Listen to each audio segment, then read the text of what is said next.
All right, let's answer your questions now. First up, for Joe Terranova from Joe in Florida. IHI Medical Devices, the ETF. More room to run? Yes Absolutely. Or no? Yes, there is.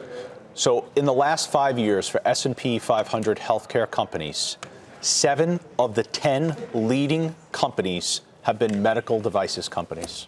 This is a great way to play that exposure. You could go with the XHE, which is an eighth of the size in terms of assets of the IHI, which is what I'm in, has a little bit of a lower expense ratio as well.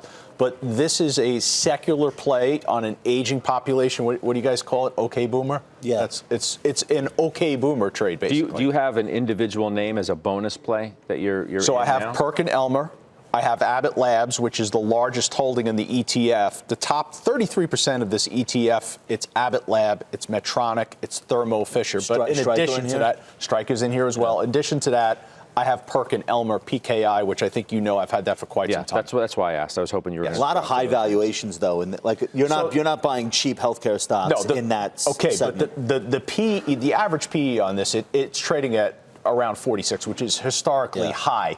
The top 3 names, though, Abbott Labs, Thermo Fisher, Medtronic, they're all trading at a discount to the overall PE in the ETF. Margaret, you concur, or you own a couple of these at least. Abbott, Medtronic, I would definitely highlight, trades at a pretty steep discount to its long-term average and to the overall space. So definitely like Medtronic going into next year. Okay, Steve Weiss for you from Zach in Nebraska. What about Adobe?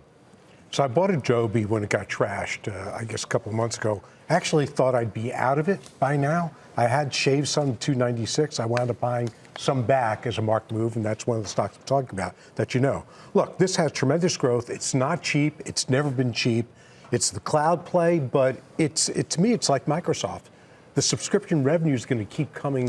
So I'm staying with it while I have a positive outlook on the market. Okay, Liz from Franklin, New Jersey wants to know about the Fed next week. What's the Fed do? Probably nothing, right? Next week, the market is pricing in exactly 0% chance of a rate cut.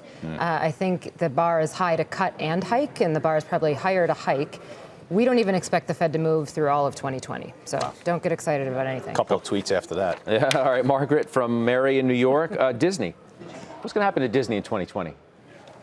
Disney in 2020, I think we'll continue to get validation around the success of Disney Plus and how that's ultimately going to be changing their model to one that's more subscription-based, one that's more taking advantage of their full library and full set of content. Recent download data, 23 million downloads as of last week for Disney Plus, puts it on pace to exceed their current guidance for that subscription. And finally, Josh from Alex in Indiana wants to know about Shake Shack.